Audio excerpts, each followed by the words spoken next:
Hello મિત્રો, નમસ્કાર. આજે આપણે બટાકા વડા બનાવીશું અને બટાકા વડામાંથી આપણે વડાપાઉં પણ બનાવવાનું છે. તો સૌપ્રથમ આપણે બટાકા વડા માટે બટાકાને બોઇલ કરી લેવાના છે. બટાકા આપણે સરખા બોઇલ કરી લેશું. ત્યારબાદ તેમાં છાલ રિમૂવ કરી લેશું. આ રીતે બટાકાને થોડાક મેશ પણ કરી દેશું. ત્યારબાદ તેમાં સ્વાદ પ્રમાણે મીઠું એડ કરવાનું છે. થોડુંક ધાણા જીરું એડ કરીશું. થોડુંક લાલ મરચું એડ કરીશું. અહીંયા આપણે લીલા મરચાંનો યુઝ કર્યો ના હોવાથી લાલ મરચું સ્વાદ પ્રમાણે એડ કરવાનું છે. થોડીક સુગર એડ કરીશું. થોડો ગરમ મસાલો એડ કરીશું અને થોડી કોથમીર એડ કરીશું. કોથમીર તો એડ કરવામાં આપણે સહેજ પણ કંજુસાઈ કરવાની નહીં, બધી વસ્તુને મિક્સ કરવાની છે. સાથે સાથે થોડુંક લેમન જ્યુસ પણ એડ કરી દઈશું. બધી વસ્તુને આ રીતે મિક્સ કરી લેવાની છે અને તેને ગોળ ગોળ ગુલ્લામાં શેપ આપી દઈશું. આ રીતે આપણે ગોળ શેપ આપી દેવાનો છે. ત્યારબાદ આપણે બેટર રેડી કરીશું. એના માટે એક બાઉલ ચણાનો લોટ એડ કરીશું અને તેમાં થોડુંક મીઠું એડ કરીશું અને સહેજ મરચું એડ કરીશું. લાલ મરચું એડ કરવું ઓપ્શનલ છે. ત્યારબાદ આપણે તેમાં પાણી એડ કરવાનું છે અને આ રીતે આપણે મિક્સ કરતા રહેશું. થોડુંક પાણી એડ કરીશું ફરીથી અને ફરીથી મિક્સ કરવાનું છે. બહુ પતલું પણ નહીં અને બહુ જાડું પણ નહીં, એ રીતનું આપણે બેટર રેડી કરી લેશું. સાથે સાથે આપણે ફ્રેન્ચ ફ્રાયને પણ સર્વ કરવાની છે. તો તેની માટે આપણે ફ્રેન્ચ ફ્રાયને ફ્રાય કરવા મૂકી દીધી છે. આ રીતે તમે જાળાની અંદર જ તમે ફ્રેન્ચ ફ્રાયને એડ કરશો તો જરા પણ તેલ વધારે બગડતું નથી અને વધારે છાંટા પણ ઉડતા નથી. આ ફ્રોઝન ફ્રાઈસ હોવાથી તેમાં થોડુંક પાણીનો ભાગ હોય છે. આ રીતે પછી આપણે તેને ફ્રાય કરી લેવાની છે. એકદમ ગોલ્ડન બ્રાઉન થાય એટલે પછી આપણે ફ્રેન્ચ ફ્રાયને બહાર રિમૂવ કરી લેશું. અહીંયા ફ્રાઈઝનો કલર ચેન્જ થવા લાગ્યો છે એટલે સમજવાનું કે આપણી ફ્રાઈઝ રેડી છે. સાથે સાથે આપણે ચણાના બેટરમાં થોડોક બેકિંગ સોડા એડ કરવાનો છે, જેથી આપણા બટાકા વડા એકદમ મસ્ત ફૂલેલા બને. બેકિંગ સોડા વધારે પ્રમાણમાં યુઝ કરતા નહીં. ત્યારબાદ આપણે બટાકાના માવાના જે બોલ્સ બનાવ્યા હતા તેને બેટરમાં એડ કરી લેશું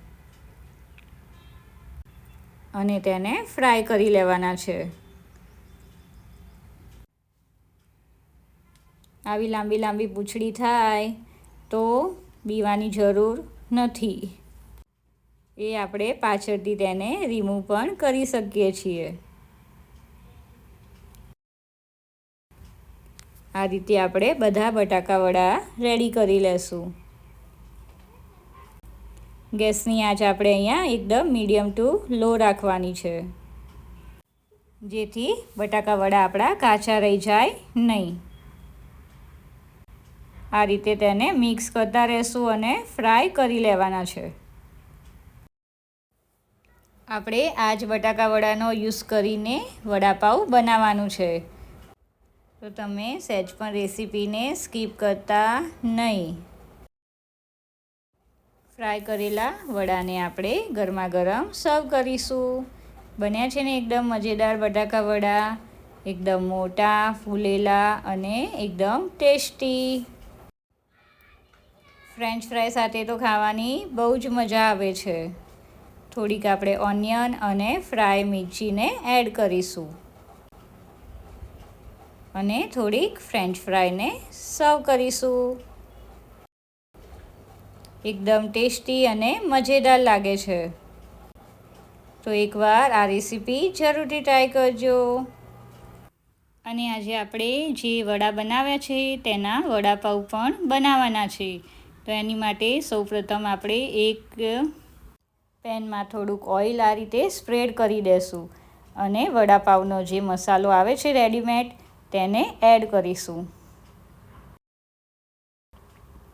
અહીંયા વડાપાવ તમારે બહુ સ્પાઇસી જોઈતું હોય તો તમે વધારે મસાલો એડ કરી શકો છો અને મીડિયમ જોઈતું હોય તો મસાલો થોડોક ઓછો રાખવાનો. આ રીતે આપણે ધીમા ગેસે 1 મિનિટ શેકી લેવાનું છે અને તેમાં થોડુંક આપણે બટર પણ એડ કરીશું. જો તમારી પાસે બટર ના હોય તો તમારે ઘીનો યુઝ પણ કરી શકો છો. ત્યારબાદ આપણે વડાપાવના જે પાઉં આવે છે તેને આપણે આ રીતે એડ કરી લેવાના છે અને થોડુંક ઓઇલ એડ કરીને બંને બાજુ સરખી રીતે શેકી લેશું. સાથે સાથે આપણે બટાકા વડાને પણ ગરમ કરવા મૂકી દેવાનું છે. બંને સાઈડથી આપણે તેને સરખી રીતે શેકી લેવાનું છે. આ રીતે તમે ઘરે એક વખત વડાપાવ બનાવશો તો બહાર ખાવાનું તો ભૂલી જ જાશો. જો તમારે આ રીતે શેક્યા વગરનું વડાપાવ ખાવું હોય મુંબઈ સ્ટાઇલ તો પણ તમે કરી શકો છો. તો તેમાં તો શેકવાની જરૂર પડતી જ નથી. મસાલો એડ કરીને વડું ગરમ કરીને એડ કરીને તેમાં ચીઝ એડ કરી દેવાની. આ રીતે આપણે ચીઝ એડ કરીશું અને 2 મિનિટ શેકી લેશું. એકદમ જલ્દીથી બની જાય છે અને ખાવાની તો બહુ જ મજા આવે છે. જ્યારે તમે બટાકા વડા બનાવો ત્યારે વડાપાવની રેસીપી તો એકવાર જરૂરથી ટ્રાય કરજો. એકદમ જલ્દીથી બની જાય છે અને ઘરના હોવાથી હેલ્ધી પણ હોય છે. તેને ગરમા ગરમ સર્વ કરીશું. તમારે ઓઇલ ના લગાવવું હોય તો એમને તમે મુંબઈ સ્ટાઇલ કાચું વડાપાવ પણ ખાઈ શકો છો. ત્યારબાદ આપણે ફરીથી તેમાં ચીઝ થોડીક સ્પ્રિંકલ કરીશું. બન્યું છે ને એકદમ મજેદાર, જોતાં જ મોઢામાં પાણી આવી જાય. આવી નવી નવી રેસીપી જોવા માટે મારી ચેનલને સબસ્ક્રાઈબ કરવાનું ભૂલતા નહીં. વિડીયો ગમે હોય તો લાઈક જરૂરથી કરજો. Thank you. વાવ!